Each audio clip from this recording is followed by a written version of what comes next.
Welcome back to some of the best stories from r/Tales from Tech Support. I hope you had a great day. Thanks for all the likes and comments on the last video. And now let's take a look at the first story. It's called Wrong Business. My workplace has a name that's really similar to the name of a company responsible for parking fines. So we get a lot of calls from people who've made a mistake.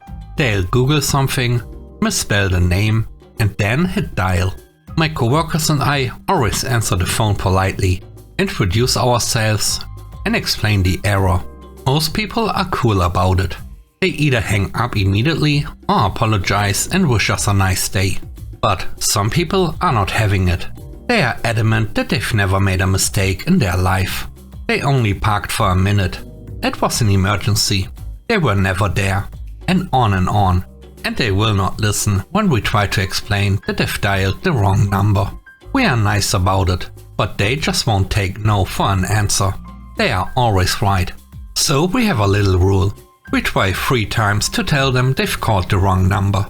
If they are still stubborn or rude, we become very apologetic. We take down all the details of the parking ticket. And then we cancel the fine. We even give them instructions to ignore any future correspondence about it.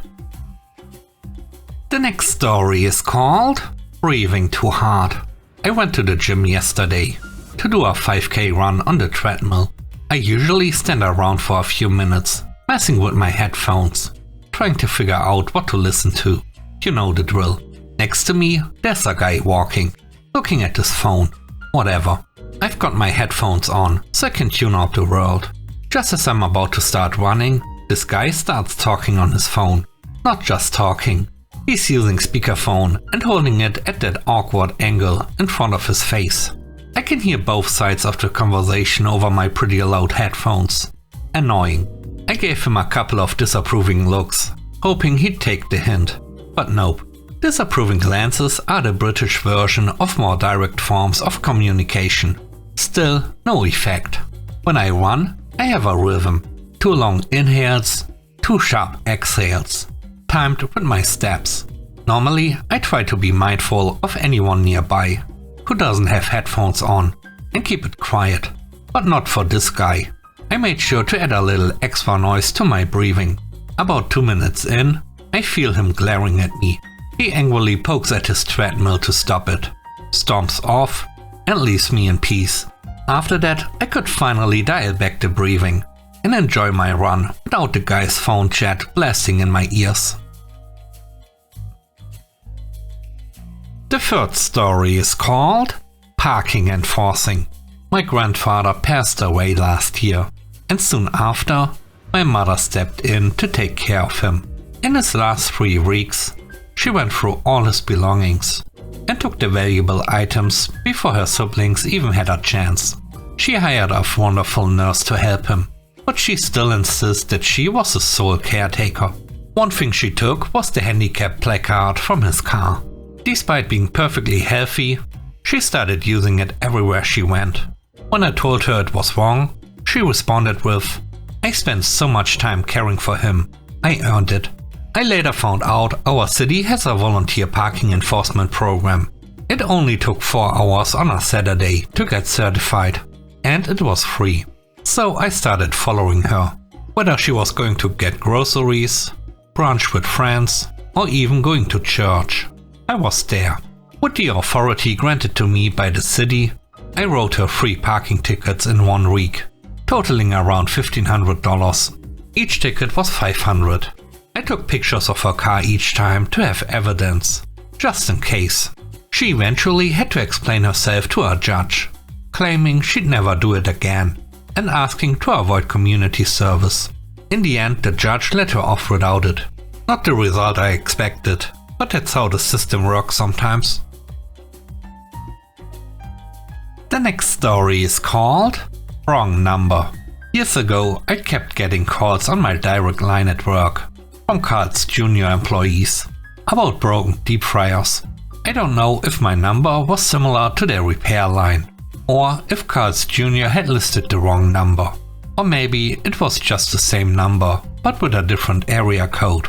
Either way, About once a week, I'd get a call from a panicking employee at a different Carl's Jr.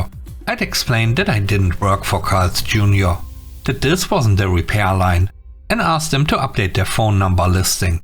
This went on for about 6 months. Finally, I'd had enough.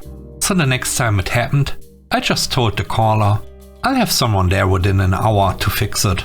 The same thing happened the following week, and I gave the same response. After that, I never heard from Carl's Jr. employees again. The last story is called Terrible Landlord. My husband and I, we are both in our 30s, have lived in our apartment for about 2.5 years. It's a small, old and a bit run-down building, but it's relatively cheap and in a nice area, so we are okay with it. In the time we've been here, we've never caused any issues. We always pay our rent on time, no noise complaints, and we don't bother the landlords, even when they take weeks to handle both minor and major repairs. Despite this, our landlords have always been rude. For context, there's a mom landlord, a woman in her 70s, and son landlord, a man in his 50s. Recently, the parking lot has been getting dug up to be repaved, and son landlord told all the tenants that we could park in a small designated area, or in the grass next to the lot if needed. Last night, my husband came home, and all the parking spots were full, so he parked in the grass behind my car, just like we were told to do. This morning I woke up to a call from mom landlord. She never calls, so I was confused and a little worried. As soon as I answered, she started screaming. Whose car is that in the grass? It shouldn't be there. I calmly explained that it was my husband's car, but she kept yelling that it didn't matter. She screamed something about how parking in the grass could damage the sprinkler system, even though we've never seen the sprinklers on, and the grass was practically dead all summer. I didn't argue though, and just told her I'd move the car, but she kept shouting and eventually hung up on me. After I moved the car, she sent me a text, threatening to have it towed next time. What really annoyed me was the way she spoke to me. If she had politely asked me to move the car, I wouldn't have had an issue, but her attitude was unnecessary. So here's my very petty revenge. The landlords cover our heating bill for some reason, and in the past I've always been respectful by keeping the windows closed when the heat is on, even though I hate how hot and stuffy it gets. Well, not anymore. Now I'm leaving the windows fully open whenever I want, especially the ones above the radiators. Even if I'm cold, I just wrap up in a blanket. These landlords are wealthy and own several properties, so they probably won't even notice. But I'm not going to be uncomfortable just because they can speak to me with basic decency. So enjoy the slightly higher heating bills this winter.